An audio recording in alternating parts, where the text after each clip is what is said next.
So now it is time for our weekly segment of I Could Have Been Somebody, or Sam's Could Have Been Somebody, I guess. Now this is a little bit of a twist, folks. This is not a clip of a sitcom pilot that I've done in the past. This is actually when I starred in a action film. How did you get this gig, though? I mean, like, did you audition for it? No. Well, I met with the director. I mean, I think the actual gig itself explains how I got it. Nobody else would do it. And so this is. Should we do we run the promo, the intro package? Well, let's talk about who directed it. Yes, talk about director. The director. Yeah, because we're well, the director was none other than C. Thomas Howell.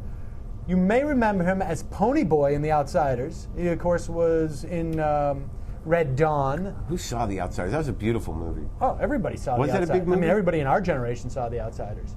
But mostly he's remembered for this. Well, this was the last time you could have probably ever seen him, unless you live in Asia, in this movie. That Congratulations, Mr. Watson. Thank you, sir. I'll do my best. Some people would do anything to get into Harvard. It's going to be great. These are the 80s, man. It's the Cosby decade. For Mark Watson, all it took was a little soul. I'd like you to meet my good friend, Kareem Abdul-Ali. So we got Washington here on a coin toss. There you have it, folks. Back in the 80s, everyone believed that all you needed to do to get into Harvard was to be black. And to shamelessly do brownface in a nationally released film. What was the plot of that movie? I can't even remember. That was it. That he would just... He wanted to get into Harvard via affirmative action. So he made himself black, or as he looked, like vaguely West Indian. Well, I mean, vaguely West Indian would also... So in terms of policy, that was a joke railing affirmative action. Yeah, total Reagan era. 80s. This was it. This was the, and of course, after this, the only other thing I think he was in of any merit was Gettysburg, which he actually was quite good in. He did a radio show in L.A. for a while. C. Thomas Howell did? Yeah. Yeah, with my buddy Kirk Fox. And so he got to the point in his career, and this was, I think, in like 95 or 7, somewhere in there, 96, where he would actually get a couple $1 million to direct movies that would basically go directly to video, but most primarily made for the Asian and foreign markets, because his dad was a famous stunt guy, and he had access to a lot of really good stunt people. And this movie is completely incomprehensible. So it's hard to decipher when it was supposed to be taking place. What, the movie? Yeah. Well, it's like a film noir, right? Film noir. Brendan described it best. It's as if Martians tried to make their own movie and borrowed from every genre and era of movie making, and then also didn't know how to edit. This first clip, Bill, who's in this clip? Is this the one with Kathy Griffin? Yes. Oh, Kathy Griffin was also in this movie. Before she was... and C. Thomas Howell self-directing himself. Before Kathy Griffin became just an angry hate puppet to entertain the gay community. Well, and, you know, I also should say, in this part, my role is of Gary Schneider, the former district attorney who's now come to work for, what's his name, Blaze?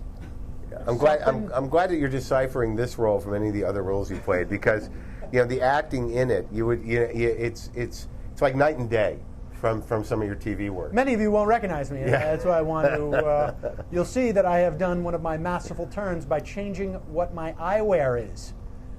This has always been my technique. I switch glasses, and then you don't recognize me. I like the way you reintegrated the hand gesture, though. I mean, that comes and goes with you. Tone it down. Yeah. Yeah. Okay. Here we go. Excuse me. Miss? I'm here to see Mr. Ryback. Who are you? Oh, I'm sorry. I'm Mr. Schneider. Sergeant, Philip Sargent said to... Oh, Gary. Yes, hello. Hello. Blaze isn't in yet. He'll be here soon. Would you like some coffee? How about a pastry or maybe a delicious piece of pie? I'm sorry, pie? A yummy piece of pie for you? I don't think so. Are you sure? I think so. Gary Snyder, college kid from the DA office. Used to be. That's right. Traded in a promising career to become a cop. Good for you, kid. There's too many lawyers out there anyhow. Besides, it means you got connections. But you failed the police physical. What was that all about? Heart murmur. Heart murmur. Well, Sergeant Sarge says you're a stand-up guy. Is that so?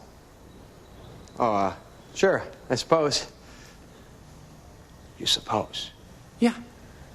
You would think as a detective I do a lot of supposing. Yeah, I don't. Could get me killed. And neither should you if you want to work for me. So I'll ask you again, Gary Snyder, are you a stand-up guy? Yes. Good. You're hired.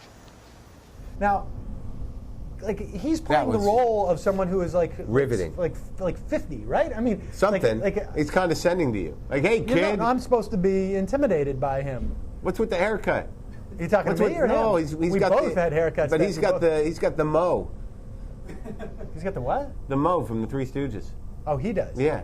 Well, I mean, it's a throwback. I don't even know how really to explain it. I mean, I've actually once tried to watch the movie, and it was completely incomprehensible. But it was taking place in present day. Like when you see the cars in the upcoming scene, no, they're it modern takes place cars. in present day. But you understand that this is for an Asian audience, anyways, and that's why. And they did. How'd it do over there?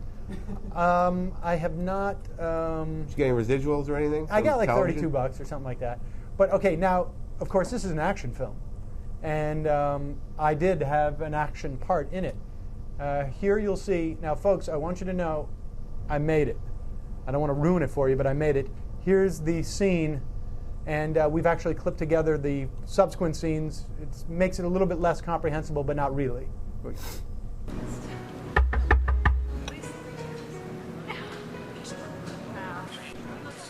I will be right back.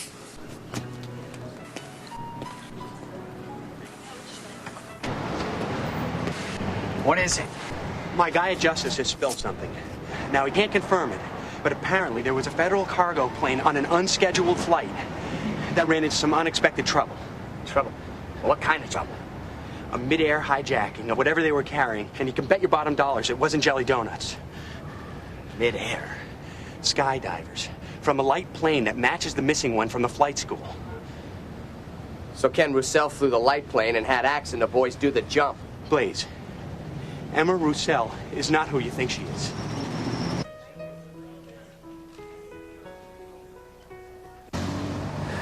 Now listen, I know this might sound weird, but you gotta trust me. Now I know you think she's pretty, and I know you think she's got a pretty voice.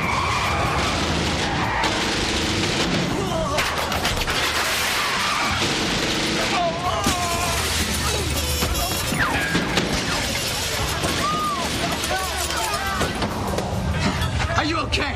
Yes.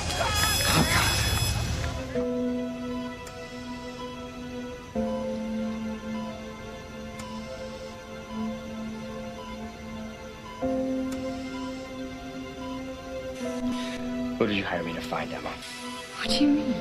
I think you know what I mean.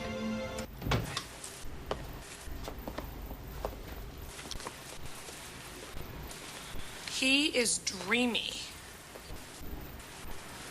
What did he want? Peace of mind. Okay, Blaze, American Express called again. Now, you can't pay your bills late, so they're going to suspend your card for 1 month.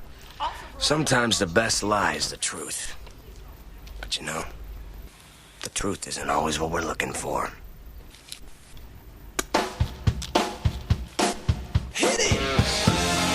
Yeah! I'm gonna land my feet, y'all. That's right, folks. Wow. Fourth billing. Fourth billing in that film. I gotta be honest with you, Sammy. That was the worst. That was the worst out of all of them. The filmmaking was bad. The script was bad. You were awful. Right. And you're definitely not cut out for that. For that, well, for the action genre, you mean? No, I think for acting in general. I think that you found your place in the entertainment world. Oh, well, thank you, Mark. I appreciate that. Thank you for keeping the seat warm.